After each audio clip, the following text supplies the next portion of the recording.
Bonsoir. Madam Minister, where is Mr. Mouton, Roman Mouton, and ladies and gentlemen. First of all, apologies for not speaking in French.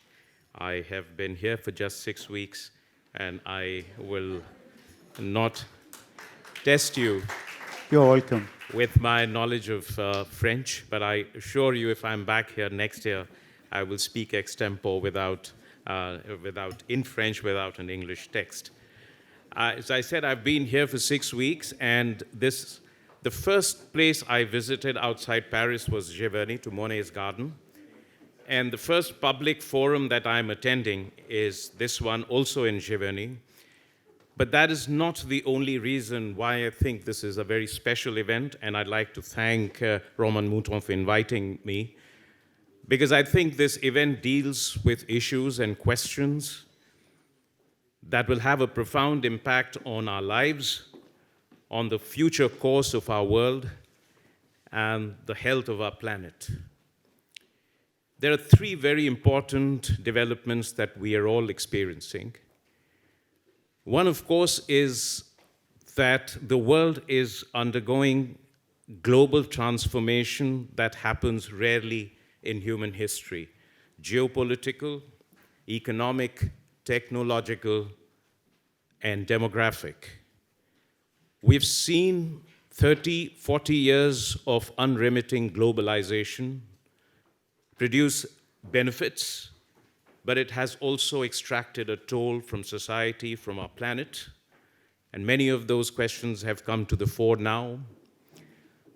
We are seeing that climate change is no longer an abstract science or a distant mirage, but a lived reality that all of us are experiencing in diverse forms across the world.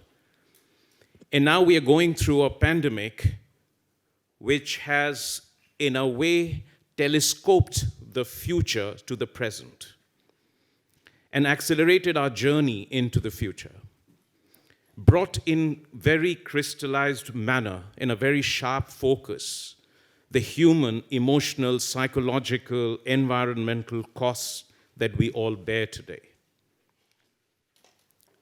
And therefore, across the world, and I'm coming from Singapore, which is in another part of the world, and in India and over here, we see once again new questions about economic policy, public policy, about the role of state versus markets, about trade and capital flows, about the roles and responsibility of the corporates, especially in a time of stress like this.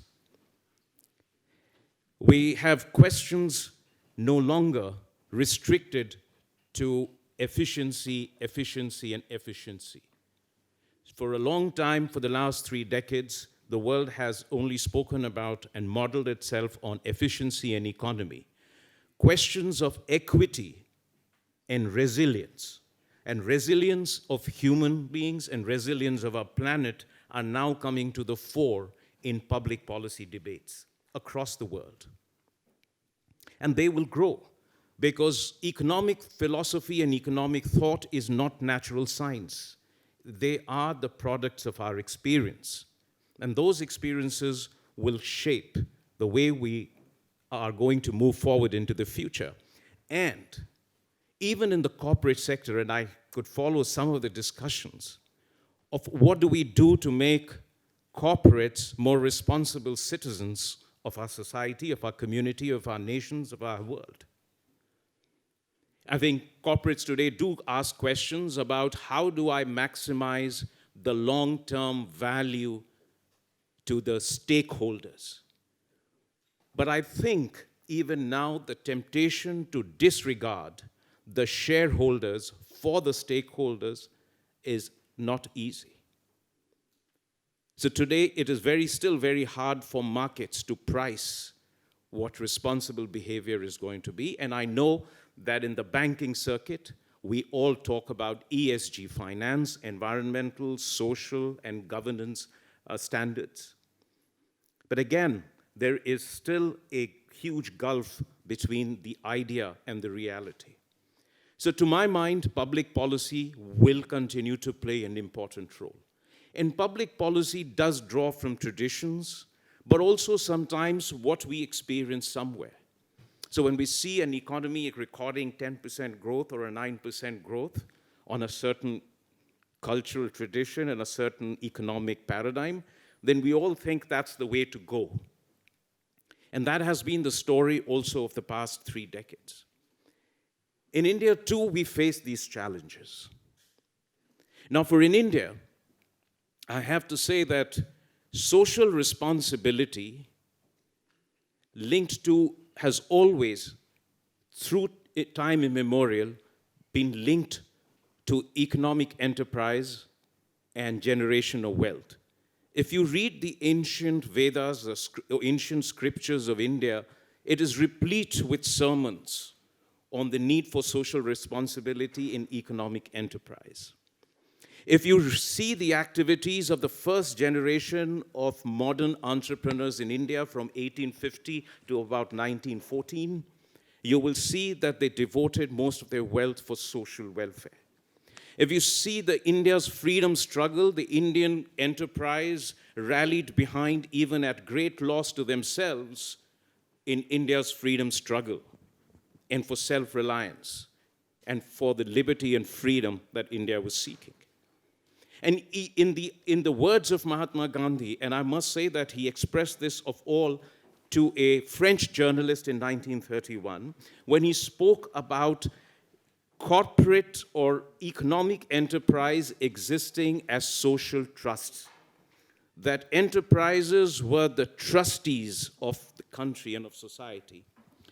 And he said with a wink in his eyes that if I had a choice, I would banish capitalism, but not capital and capitalists.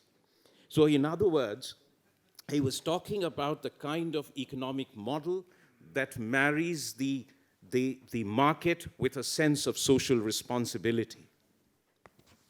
And in more recent times, and after independence, much of our social and economic policies tried to marry the market with a vast array of social responsibilities, and perhaps it was inefficiency on our part that we didn't succeed in it too well, and ended up in some sense stifling enterprise, but not necessarily always fulfilling our social responsibilities. And after the great economic liberalization, which has of course produced 7 to 8% growth rate, this challenge has come to the fore again. And remember, we are a nation of 1.3 billion people living in very close proximity with each other, with a huge responsibility of lifting millions and millions of people to a life of dignity, opportunity, and equity. So for the past 20 years, we've averaged a growth rate of 7 to 8%. And we need to sustain these rates of growth if we are able to lift our people out. But that also means that over the next 20 years, we may have to add 400,000 megawatts, 400 gigawatts of power alone. And imagine there are 200 to 300 million people who will join an urban life over the next decade or so. These are enormous challenges. And we expect not just corporates to support the aims of the government, that our development must have a light footprint on nature and a light carbon footprint in general. But there is also a larger question of equity, of social equity and social justice for those who were historically excluded and those who have been economically marginalized.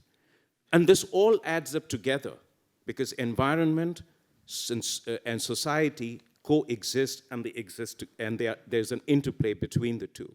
So the government has taken a number of steps, and I'll quickly run through them because in the limited time, I can only focus on a few, but there is a huge array of activities that we're pursuing. One, of course, is that we have imposed corporate social responsibility on companies.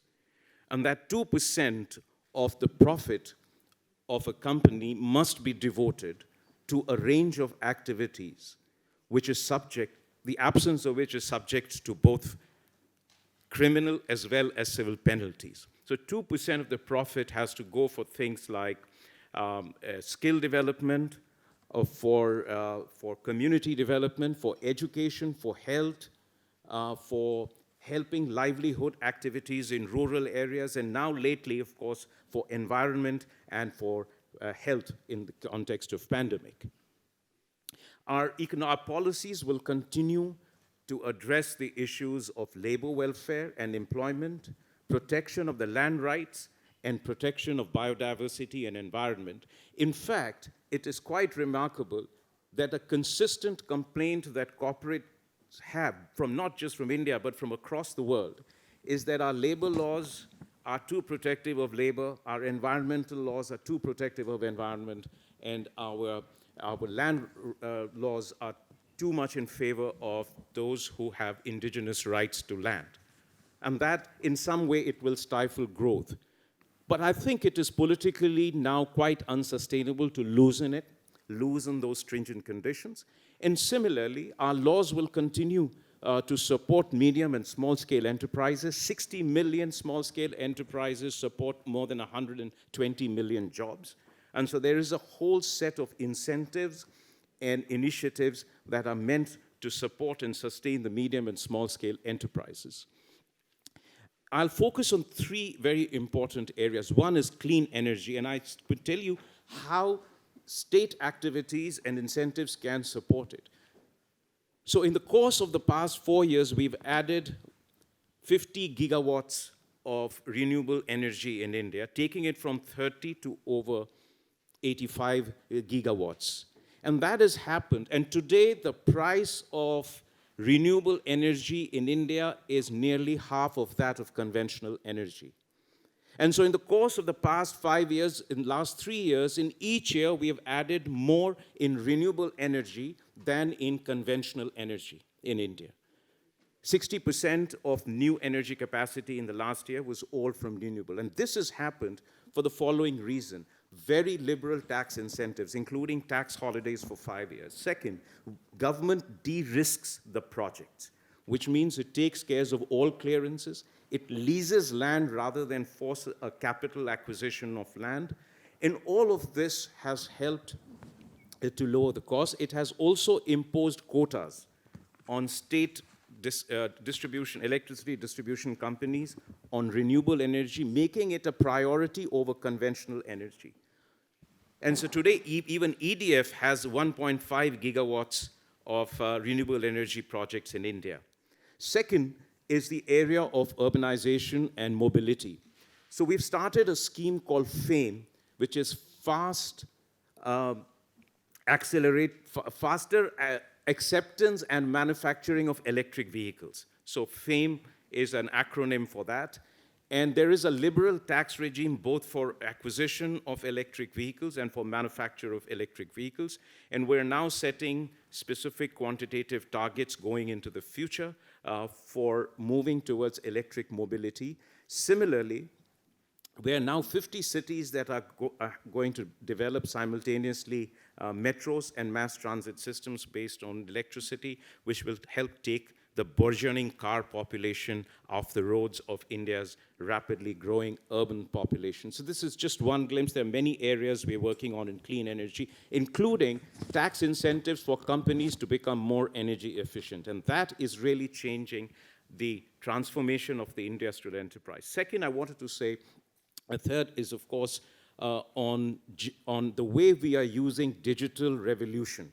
This is an important point, because in India, we don't just see digital revolution as for enterprise solution or consumer experience, but also as an instrument of public policy and for transforming the lives of people. And it takes many forms. Gender, for example. 80 million women in India have been given free gas connections to take them off fuel wood. That's health, environment, and it's also equity. And we are able to deliver direct benefit transfers to the women, not to the accounts of their husbands, but to the accounts of their own accounts, because today we have used digital technology to open 400 million bank accounts in the matter of just 4 years. So we today have more than 1 billion bank accounts, more than 1 billion phones, and more than 1 billion biometric identities. And this triumvirate is transforming rural lives. We're building fiber optic network that will run into 400,000 kilometers to connect 600,000 Indian villages with complete broadband to offer new economic opportunities for them. And just, sorry, I think I just exceeded my,